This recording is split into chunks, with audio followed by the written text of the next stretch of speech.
name of this lecture is Diversity in Practice, Creating an Inclusive and Equitable Workspace.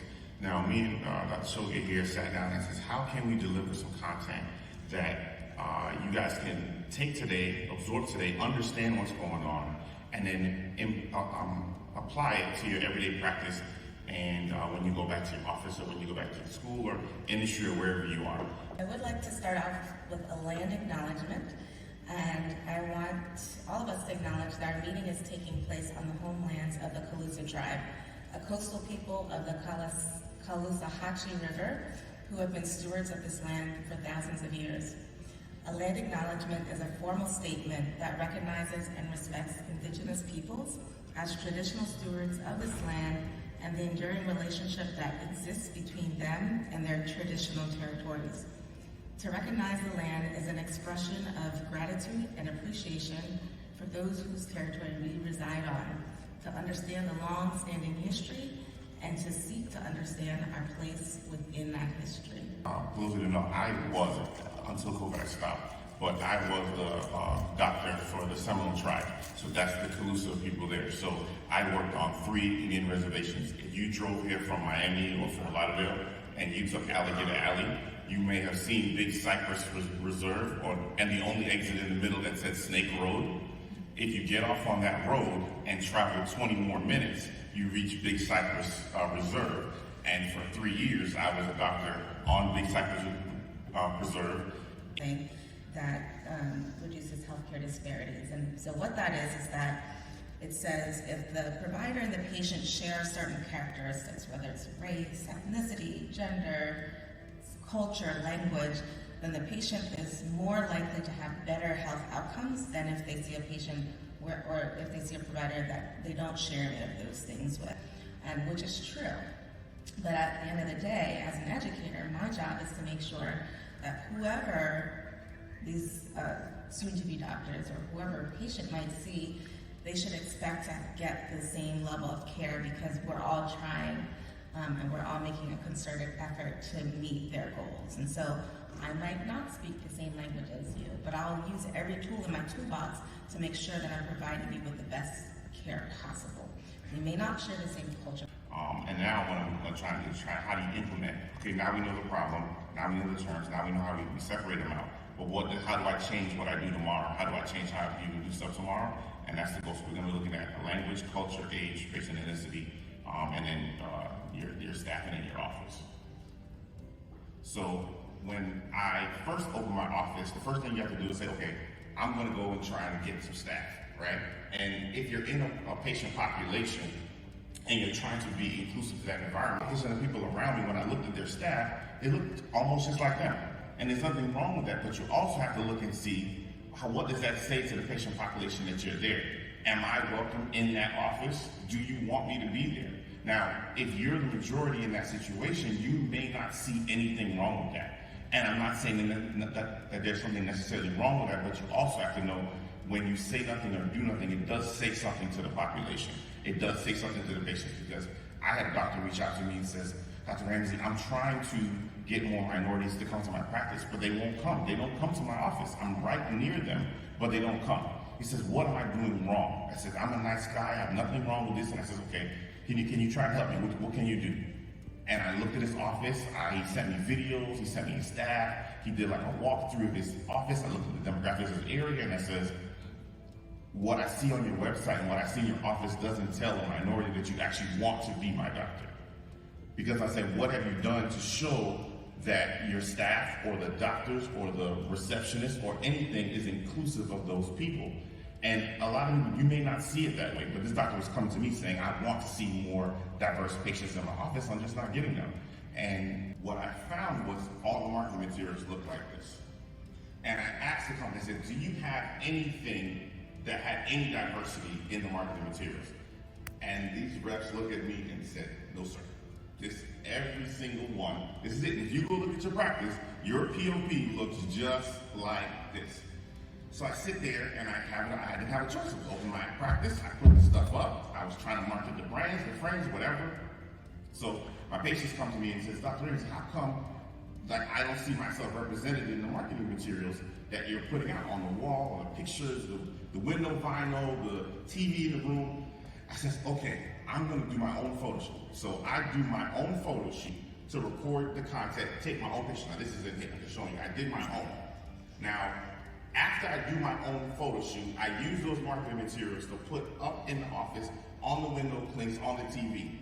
Then my white patients email me separately and say, do you want me as a patient in your office? Because I don't feel like I'm being included. I said, oh my God, I can't win. Either way I go, I'm in trouble, right? So what I started doing was then having diversity. So there's a lot of different people in the picture, a lot of different people in the stuff. So then I went to the frame company that said, you guys are begging to come to my office. When you give me some diversity in marketing materials, I will put you back. I will put you into my office. Until you do that, I'll find somebody else or find another frame line. And when I did that, all of a sudden now, they went out and did the photo shoots, they went out and did the content, and now you can get more diversity from the pushing. But what they told me was, nobody asked before. I went to the CEOs, I went to the owners of these companies, and they said, nobody has ever asked me for diversity in the marketing materials. So if I'm a Caucasian man, and I see nothing wrong with it, nobody's ever asked me for anything diverse, why would I go do a diverse campaign, right? And now that people are asking, if you go and look, there is an option for diversity in most of the major companies.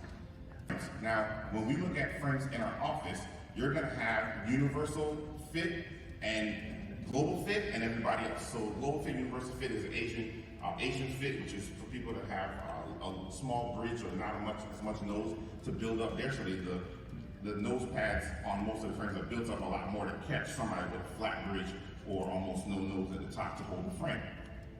And then the other frames in the office are just going to be generic. Fits for everybody. But if it fits for everybody, to me it fits for nobody. Because think of it, if you are a woman and I say go buy clothes in the men's section or the universal fit section, would that work for you? No. That actually happens for us. But I'm saying you wouldn't like that, right? Or if we told you, okay, this is a general fit t-shirt, but then go get it altered. Why do I have to go get it altered? Why could it not be made for me? But most of your patients that are diverse or ethnic backgrounds are going into your opticals and you have Asian fit and you have frames for everybody else. But there's a lot of people in the middle. There's a lot of people in those other sections that are not being met by those frame companies and by those people. So what I did was said we're going to go out and we're going to find frames that are going to fit more categories of people. So these are some black-owned frame lines. They are a lot more than this is just ones I put up. And what I would tell you is that some of the black-owned frame lines, I probably have more white patients in these black-owned frames than I have black people in those frames. So just because it was black-owned or black design doesn't mean that's the only person for that. But I have a lot of Caucasian patients with those big old heads. You know, I got those guys in the overalls and they come in and they're the farmers and they come in for this and they've got ginormous heads. But the frames fit for them and they love it and they come in all the time. And some of these frames have a lot more color, they have a lot more personality. Bontel has a lot of patterns in their frames. So they come in and they love the frames. And it's just giving more variety and giving more options. And of course, these frame lines are going to have marketing materials that have more diversity in them. Poker and Breezy, their big thing is that there's no men or women in their frame line. Everything is gender equal in their frame lines. And you got Fubu, you got Bontel, you got a lot of options of frame lines that can be and work for a lot of different communities. Just right? And one word that I think is used a little bit more and is sometimes more appropriate, we want to be an accomplice. So what's the difference between an ally and an accomplice? An accomplice means that you're willing to risk your money, your job, your prestige, sometimes your safety, in order to stand with vulnerable and marginalized people because you believe that much in equality, in equity, in justice. Whereas ally, everybody these days is saying, I'm an ally, but when it comes to the bottom of the line, you know, are you really going to stand with me or stand against me? Community service and engagement. Yeah, so quickly, This is where, the Community Health Center in West Palm Beach is one of the places that I work with, and they were always asking for us to come out there. So when I first started, I was able to go, and then later on, not so much, not so easy. So what I did was I reached out to them and I said, okay, you guys want me to come there, but I'm in my office all the time. What if I allotted slots in my day for you to send the patient to me? I don't care about the money. I'll do the exam. I'm already sitting there. But can you get the patient to come to me? And we set up a partnership with me, and there's about 10 other people in Palm Beach that have said yes to this. And you can go to the Community Health Center and they will bus the patients to you, because the equipment they had at the Community Health Center wasn't the best, and a lot of them had glaucoma, a lot of them had really bad diabetes. And I'm like, you guys actually need OCTs. You need some stuff that's not at your center. So it would be better to come to my office than going out there. And what I did was set up some partnerships with the community health centers, and we have a list of doctors that will provide it, and the patients actually come to the office, and I give them one slot a week. It's not a million people that are coming in my office for this, but at least they know it's available. And then if they are getting seen at the community health center and they do diagnose them with glaucoma or something like that, then they send them out and says, hey, you need to go over here, and this place will do the eye exam for you for free. And then we find ways to get them the drops and the different stuff by working with our vendor partners. So there are ways you can do the community health center stuff, even if you can't go to them. After their patients can come to you. Which is to provide interpretive and translative services for your patients. So please just do a little bit of research and find this tech that can enhance inclusion and diversity in your practice. So hopefully we gave you a few nuggets that you can take away today and start implementing in your practice, or at least start asking more questions. And one of my favorite quotes from Dr. MLK Jr. of all the forms of inequality, injustice in healthcare is the most shocking and inhumane. And so we have a lot of work to do in that space. Thank you. To what extent do you think increasing diversity within our profession itself is useful? We can do more than one thing at a time, and being closer to the educational part of things, we've been making a concerted effort nationwide. Black Eye Care Perspective, which Adam is one of the co-founders of, has really taken the lead in bringing that conversation to the forefront.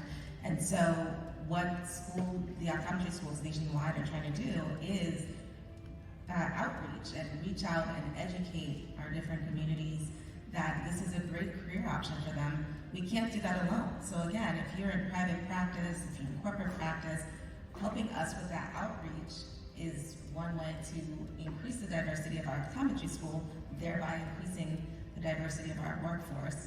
But at the same time, all of us collectively still have a responsibility. Even if we're understanding pronouns a little bit better, making sure we have diverse advertisements and frame lines in our practice, making sure we have interpretive services available for. So we just have to multitask. Think of it like if you are from rural Tennessee and you go to school, where are you going to go back to? Where are you going to go back to practice? Probably rural Tennessee, right? Hopefully. If you're from the inner cities, where are you going to go back to practice? Probably in the inner city, right? So if you want to diversify and help those people in the inner cities, we need to get people from those communities to come and become optometrists, so then they go back to those communities as well. It's not a one-for-one correlation, but if we want to fix some of the other things, we do have to start from the beginning and say, can we get more people from those communities engaged and understand eye care? Because it does make a huge difference when you have somebody that looks like you, and they can go back there and get people to understand how important eye care is, even for their own health. Two things. One, thank you so much for being here. After 40 years of CE, I've never had a presentation like this, and we deserve to have it a long time ago. So whoever organized this whole get-together, thank you so much for having the courage and the insight to do this and for your presentation.